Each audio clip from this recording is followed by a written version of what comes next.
بسم اللہ الرحمن الرحیم۔ السلام علیکم viewers. Field marshal general Asim Munir صاحب اب محافظ حرمین الشریفین بن چکے ہیں۔ ان کے خلاف جو کوئی بات کرے گا، ان پر جو کوئی تنقید کرے گا، وہ دائرہ اسلام سے خارج ہو جائے گا۔ یہ بیان مفتی تقی عثمانی صاحب کے ساتھ منسوب کر کے اس وقت سوشل میڈیا پر وائرل ہے۔ اس بیان میں کتنی صداقت ہے اس پر بات کریں گے۔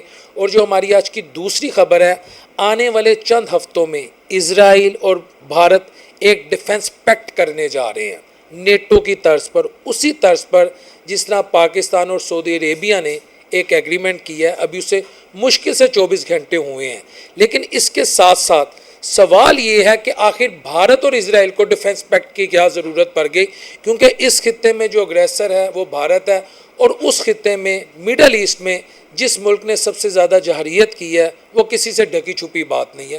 تو پھر یہ کیوں ایسا ڈیفنس ایگریمنٹ کرنے جا رہے ہیں، اور کون سی قوتیں ان سے ڈیفنس ایگریمنٹ کروا رہی ہیں، اس پر بھی ہم بات کریں گے۔ اور جو آج کی ہماری تیسری خبر ہے وہ ہے ترکیہ، ایران، ملیشیا، یو اے ای اور قطر بھی پاکستان اور سعودی عربیہ کو جوائن کرنے جا رہے ہیں۔ یہ خبر بھی میں آپ کو انتہائی معتبر ذرائع سے دے رہا ہوں، یعنی اس الائنس کا حصہ بننے جا رہے ہیں، اس پیکٹ کا حصہ بننے جا رہے ہیں جو پاکستان اور سعودی عربیہ کے درمیان ہوا ہے۔ یعنی پوری جو اس خطے کی صورتحال ہے، بلکہ جو پوری گلوبل جیو پالیٹکس ہے وہ بدل رہی ہے۔ اب جو شفٹ چائنا کی طرف تھا، وہ کہتے ہیں نا یہ ایشیا کی سینچری، اور ایشیا کی سینچری کو چائنا سے منسوب کیا جاتا تھا، یقین کریں اب وہ مڈل ایسٹ کی طرف جو پالیٹکس ہے، جو انٹرنیشنل گلوبل پالیٹکس ہے، وہ ساؤتھ ایشیا سے مڈل ایسٹ کی طرف بھی موو کر رہی ہے۔ اور اس میں کوئی دوسری رائے نہیں ہے کہ چائنا کی اپنی ایک امپورٹنس ہے، اور اس کی امپورٹنس کو کوئی رول آؤٹ نہیں کر سکتا۔ اچھا، ان خبروں پر بات کرنے سے پہلے میں آپ سے ریکویسٹ کروں گا کہ میرے اس چینل کو لائک کریں، سبسکرائب کریں، کمنٹ کریں، شیئر کریں، تاکہ میرا اور آپ کا رابطہ مزید مضبوط ہو۔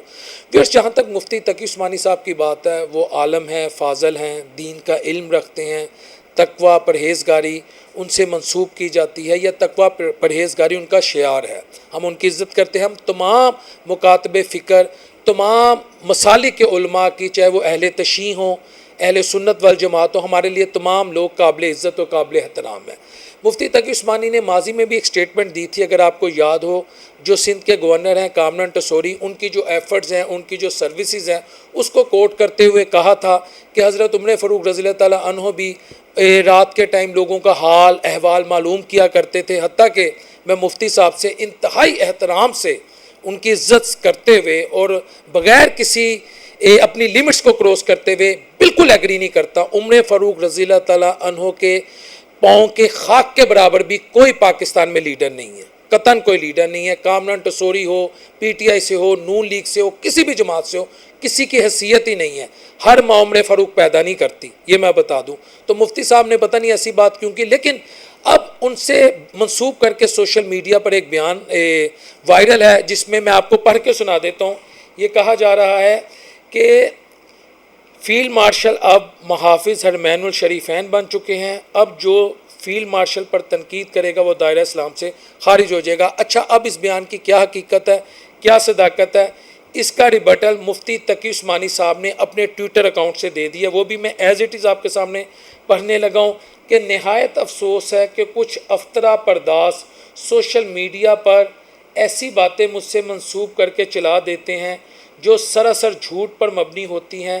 واضح رہے جو بیان میرے ٹویٹر اکاؤنٹ پر یا میری ویب سائٹ پر نہ ہو، اس کے میری طرف سے منسوب ہونے پر بھروسہ نہ کیا جائے۔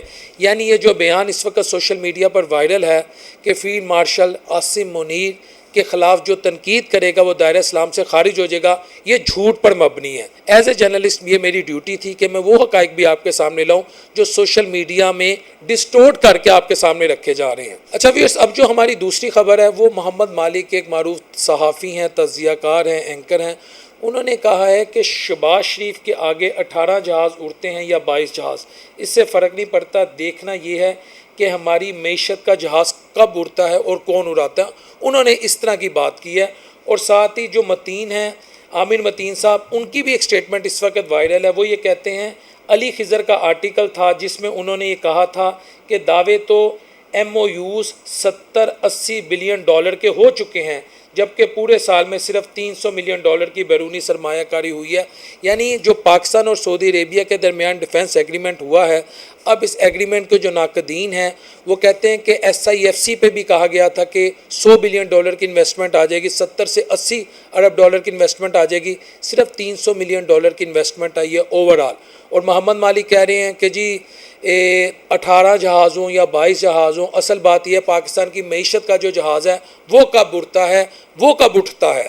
بات ہے جی اس وقت جو پاکستان اور سعودی عربیہ کے درمیان ایگریمنٹ ہوا ہے نا، آپ اس ایگریمنٹ کو اس تناظر میں بھی دیکھ سکتے ہیں کہ مائیکل کوگل مین ہیں، ساؤتھ ایشین ایکسپرٹ ہیں. ساؤتھ ایشیا میں کوئی ڈیولپمنٹ ہوتی ہے بالخصوص ریاستوں کے ریلیشن کے درمیان تو اس پر وہ کھل کے بات کرتے ہیں. انہوں نے کہا ہے کہ پاکستان اور سعودی عربیہ کا جو ایگریمنٹ ہے نا، یہ ٹھیک ہے، انڈیا کو پاکستان کے خلاف سازشوں سے نہیں روکے گا، لیکن اس نے ایک چیز کلیئر کر دی ہے کہ اس وقت دنیا کی 3 طاقتیں یعنی چائنا، ترکیہ اور سعودی عربیہ اب یہ پاکستان کے ساتھ کھڑے ہیں اور پاکستان اس وقت مضبوط پوزیشن میں ہے. تو میں یہاں یہ بات آج اپنے ارباب اختیار سے کہوں گا کہ اگر سعودی عربیہ جیسے ملک کے ساتھ آپ کا ایگریمنٹ ہو جاتا ہے، اس پر حملہ، آپ پر حملہ، آپ پر حملہ، اس پر حملہ تصور کیا جائے گا، آپ سے مراد میرے ملک پر حملہ، تو خدا را اب 25 کروڑ عوام کی بھی بات کریں، 25 کروڑ عوام کی حالت بہتر کرنے پر بھی بات کریں. یقین کریں ویورز، اگر ہمارے حکمران یہ جو پارلیمنٹ میں ہمارے نام پر ووٹ لے کر آتے ہیں، ہماری فلاح و بہبود کے نام پر ووٹ لینے آتے ہیں، یقین کریں اس وقت موقع ہے کہ یہ برادر اسلامی ممالک سے پاکستان کی تقدیر بدل سکتے ہیں.